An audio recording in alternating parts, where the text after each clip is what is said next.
Have you ever picked up something you didn't need and later wondered, why did I even buy this? It wasn't an accident, it was by design. Advertisers aren't just selling products, they're hacking your brain, and the scary part? You probably didn't even notice. From supermarket layouts to color psychology to secret triggers buried deep in your subconscious, I'm about to pull back the curtain on how marketing manipulates your behavior, the psychological tricks behind billion-dollar campaigns, and what you can actually do to protect yourself. Let's dive into the psychology they don't want you to know. Part 1. The illusion of choice. Think you're making your own decisions? You're not. Here's the psychological fact: studies show up to 95% of our buying decisions happen in the subconscious. Marketers exploit something called choice architecture. Basically, the way options are presented changes what you pick.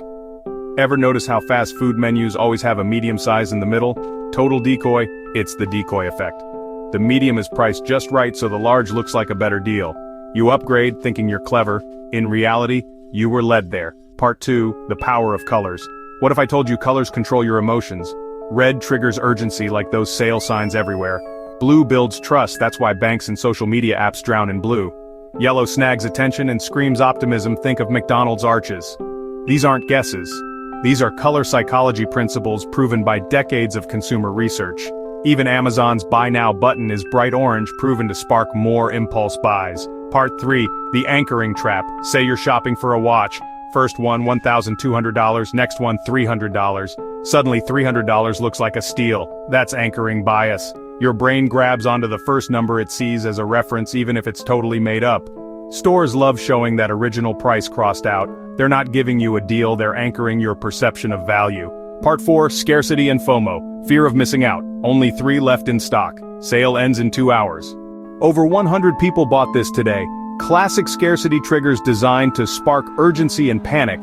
It hits your brain's fear center, the amygdala, and boom, you click, buy now before your logic catches up. This is called the scarcity principle. We value stuff more when it feels limited. Part 5, emotional branding. Selling feelings, not products. Think about Apple's ads. They don't just show iPhones, they show freedom, creativity, belonging. That's emotional branding, selling not the thing but the feeling behind the thing. Steve Jobs said marketing is about values. It's a complicated world. People want to know who you are. This taps right into Maslow's hierarchy: identity, belonging, self-esteem. It makes you feel emotionally attached to a product or a brand. Part 6, neuromarketing, the brain scan revolution. Yes, this is real. Big brands use brain scans, fMRI, to literally see which parts of your brain light up when you see their ads. That's neuromarketing, figuring out which music, words, or faces make your brain say yes. Coca-Cola found their logo alone triggered more pleasure in the brain than even the taste of the drink.